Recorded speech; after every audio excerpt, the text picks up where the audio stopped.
आज हम बात कर रहे हैं एक ऐसे नाम की जिसने 1960 के दशक में बम्बई को दहला दिया था। रमन राघव। हाँ, बॉम्बे मतलब आज की मुंबई। एक ऐसा शहर जो कभी सोता नहीं था, पर कहते हैं उसके खौफ से रातें सहम जाती थीं। बिल्कुल। हमारे पास जो जानकारी है उसके आधार पर आज इस मामले की तह तक जाएंगे। सोचिए, गरीब लोग, झुग्गी झोपड़ी वाले, हाँ, रात में सो रहे हैं और कोई भारी भोतरी चीज से सिर पर वार, मौत। शहर में एक अजीब सी दहशत फैल गई थी। बहुत ज्यादा। शुरुआत हुई थी जुलाई 1968 के आसपास, हाँ, पोईसर, मलाड जैसी जगहों पर पुलिस ना शुरू में समझ ही नहीं पा रही थी। कि ये सब जुड़ा हुआ है। हाँ, बिल्कुल। कड़ियां जुड़ी नहीं रही थी। लेकिन फिर मलाड में जब एक ही परिवार के 3 लोग मारे गए, पति, पत्नी और उनका सिर्फ 2 महीने का बच्चा। ओह, 2 महीने का बच्चा भी। हाँ, और मौके पर वो लोहे की रॉड मिली और एक छाता भी। तब जाके पुलिस को लगा कि नहीं, ये कोई एक ही आदमी है, कोई सीरियल किलर। लेकिन सबूत वही तो मुश्किल थी। बारिश हुई थी जोर की, तो सारे फिंगरप्रिंट्स मतलब कुछ मिला ही नहीं, सब धुल गया था। इससे तो डर और बढ़ गया होगा शहर में। माहौल कैसा था तब? बहुत ही खराब। लोग सूरज ढलते ही दरवाजे बंद कर लेते थे। कई मोहल्लों में तो लोगों ने खुद ही गश्त करनी शुरू कर दी, डंडे लेकर। खुद ही? हाँ, और उसमें कई बार बेचारे बेकसूर लोग भी पिट जाते थे, सिर्फ शक की बिना पर। अफवाहें थीं कि कातिल कोई कोई मायावी है, गायब हो जाता है।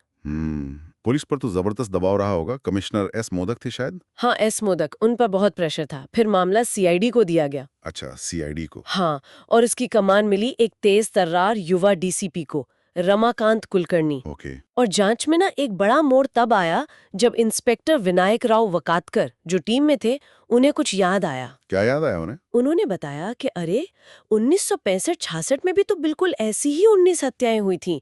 9 लोगों की मौत हुई थी उसमें।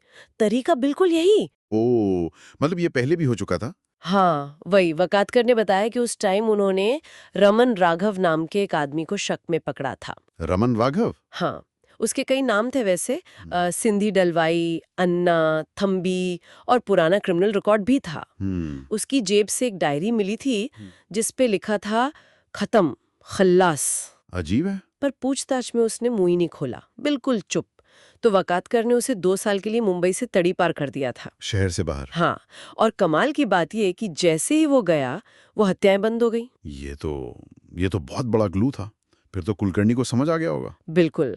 कुलकर्णी को यकीन हो गया कि ये 1968 वाली हत्याएं भी उसी रमन राघव का काम है। वो तड़ी पारी काटकर वापस आ गया है। तो फिर?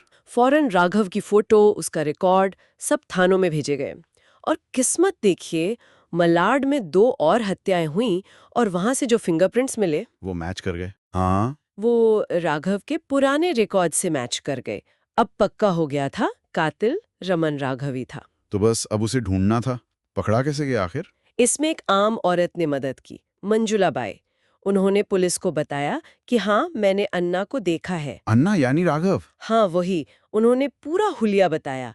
नीली शर्ट, खाकी हाफ पैंट, भूरे कैनवस जूते और हाँ, हाथ में एक छाता। छाता जो पहले भी मिला था? बिल्कुल। और अगले ही दिन इसी हुलिये के आधार पर सब इंस्पेक्टर एलेक्स फियाल्हो ने उसे भिंडी बाजार से दबोच लिया। पकड़ा गया आखिर। उसके कपड़ों पर खून भी था शायद। हाँ, खून के ताज़ा छींटे थे। और पकड़े जाने पर उसने अपना नाम बताया, सिंधी डलवाए। लेकिन क्या उसने फौरन जुर्म मान लिया? नहीं, कहाँ। 2 दिन तो एकदम पत्थर बना रहा, चुप।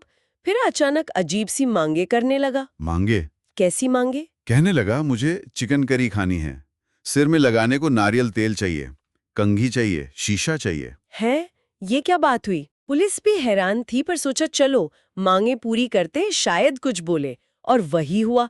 जैसे ही ये सब मिला, उसने बोलना शुरू कर दिया। क्या बोला उसने? उसने सब उगल दिया। हम्म। कैसे उसने मोटरसाइकिल के हैंडल को लोहार के पास जाकर नुकीला करवाया, फिर कैसे पोईसर में कत्ल किया, मलाड में उस पूरे परिवार को मारा, हाँ। वहां से घड़ी और कुछ पैसे भी लूटे थे, फिर कांदीवली में एक टीचर को मारा।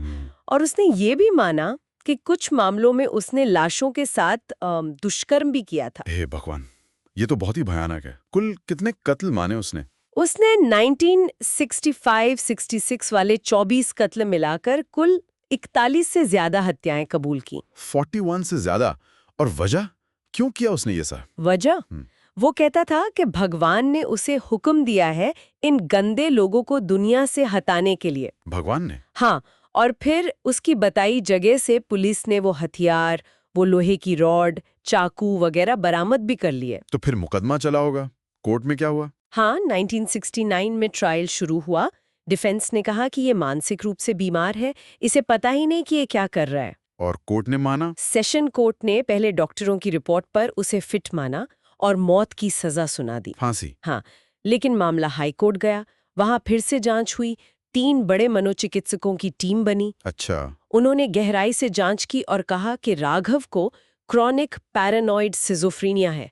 ये एक गंभीर मानसिक बीमारी है। जिसमें सही गलत का फर्क नहीं पता चलता। बिल्कुल, इंसान असलियत से कट जाता है। तो इस रिपोर्ट की बिना पर हाई कोर्ट ने 1987 में उसकी मौत की सजा को उम्र कैद में बदल दिया। उम्र कैद? तो उसकी मौत जेल में ही हुई? हाँ, उसे पुणे की यरवदा जेल भेजा गया था। वहीं 1995 में किडनी फेल होने से उसकी मौत हो गई। रमन राघव, एक ऐसा नाम जो आज भी सिहरन पैदा करता है। बिल्कुल, और ये केस हमें सोचने पे मजबूर करता है। ठीक है, कोर्ट ने उसे मानसिक बीमार माना, पर जिस तरह उसने प्लानिंग की, हथियार बनवाना, शिकार चुनना, पुलिस से बचना, हाँ, वो तो सब सोचा समझा लग रहा था। वही तो ये अपराध और मानसिक बीमारी का जो रिश्ता है ना, ये बहुत उलझा हुआ है। समाज ऐसे लोगों से कैसे निपटे जिनके काम इतने भयानक हैं, पर शायद वो किसी गंभीर दिमागी बीमारी से जूझ रहे हों? ये सवाल आज भी उतना ही अहम है।